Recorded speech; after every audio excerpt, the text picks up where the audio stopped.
السلام عليكم ورحمة الله وبركاته. ازيك يا حبايب قلبي؟ جمعة مباركة ان شاء الله علينا يا رب. هنعمل الغدا مع بعض. طبعا انا هعمل تتبيلة الفراخ المشوية. انا جبت بصل خرطته وحطيت عليه معلقة فلفل اسمر صغيرة ومعلقة ملح صغيرة برضك.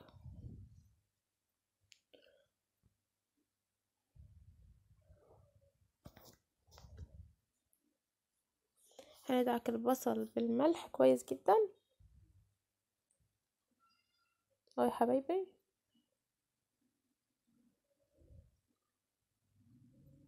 انا في الوقت ده غاسلة طبعا الفراخ ومصفياها. انا هعمل ايه فيها؟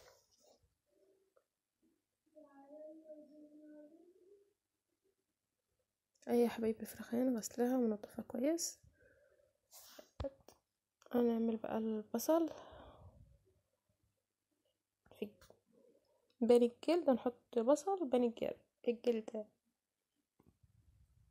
تخلي طعم الفراخ حلو. اول مره اعملها معاكم ويا ريت تعجبكم يا حبايب قلبي.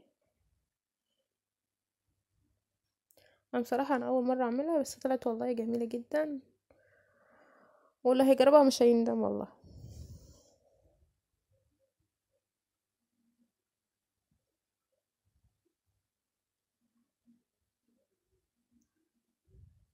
اخلص الكميه وارجع لكم.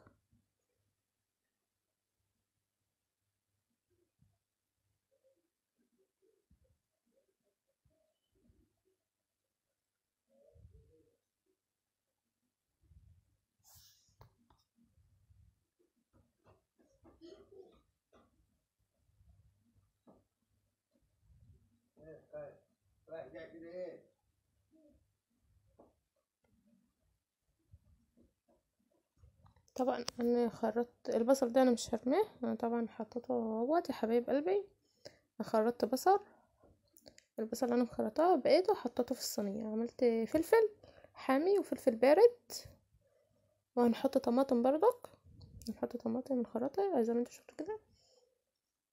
نحطها في صينيه، في فردة الصينيه علشان نحط الفراخ فوق.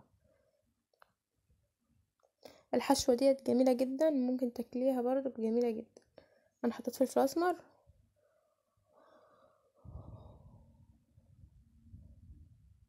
وحطيت ملح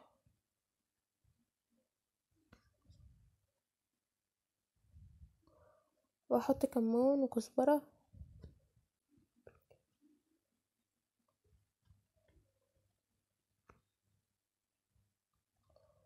واحط بابريكا وكاري وشوية كركم صغيرين. حبايب قلبي، هحط البهارات اللي عندي بس طلعت والله جميلة وريحتها تحفة.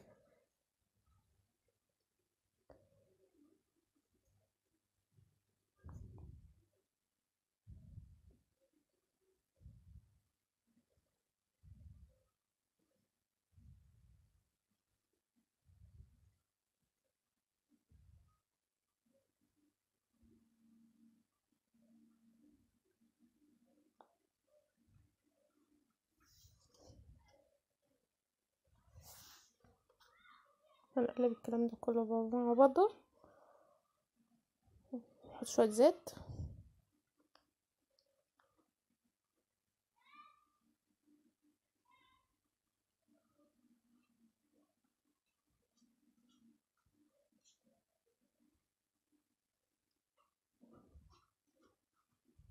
يا حبايبي هنغسل الفراخ.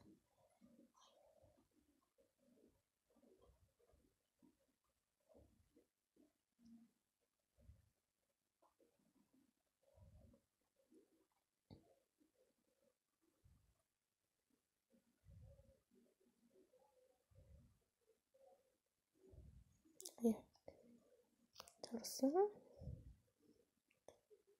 ده بصل برضو مش هرميه. ممكن تعملي التتبيلة بتاعة الفراخ ديت من بالليل، هتبقى جميلة جدا.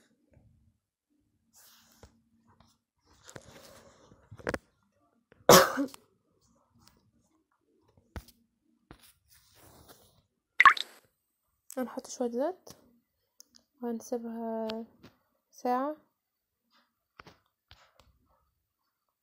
بالتتبيله بتاعتها، وبعد كده نحطها في الفرن.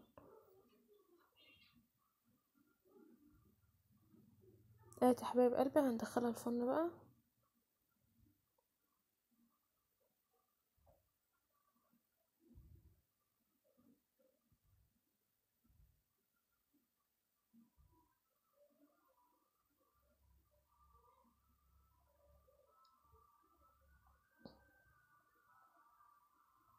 هنعمل بقى تقلية الكفتة. طبعا انا عملت بصل خرطته وحط شوية زيت.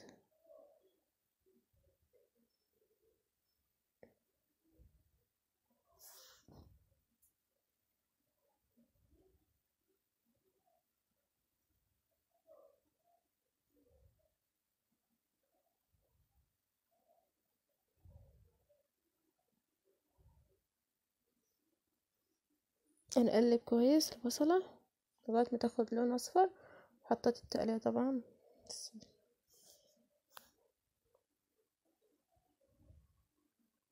حطيت فلفل اسمر وحط كمون وكزبرة، ونحط الملح، يعني هنحط البهارات بتاعتنا.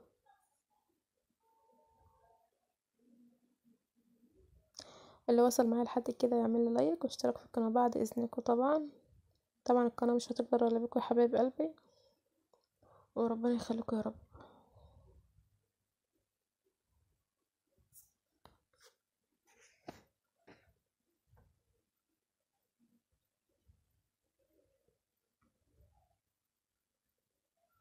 طبعا انا غسله الرز اهوت، هنحط الملح بتاعه.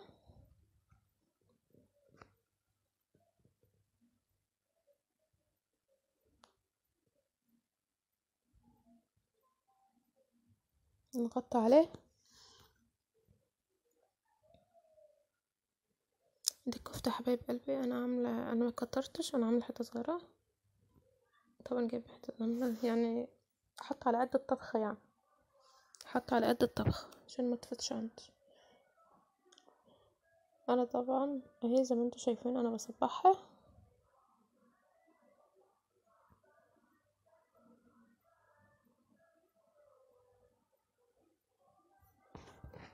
طبعا النهارده الجمعه بقى قلنا يلا نبدا بقى، لازم نروق عليهم طبعا. يا حبايب قلبي الكفتة بعد ما عملتها اهي، انا حمرتها. المقطع ده قطع مني وانا بحمرها. اه حبايب قلبي انا حمرتها ونحطها في التقلية بقى، في الصلصة يعني. او ممكن تسلقيها لو انت حابة، مش عايزة تحمرها ممكن تسلقيها. نحط شوية مية، طبعا حطيت مية بسبب تستوي بقى براحتها، ونشوف هنعمل ايه تاني. يا حبايب قلبي الفراخ اهي بعد ما انا طلعتها، يا رب تعجبكم. والله شكلها جميل، ولا ريحتها جميلة جدا. يلا نقدم الاكل. يا حبايبي انا اسفة الكاميرا اتقلبت، أنا اسفة جدا الكاميرا بس اتقلبت معايا.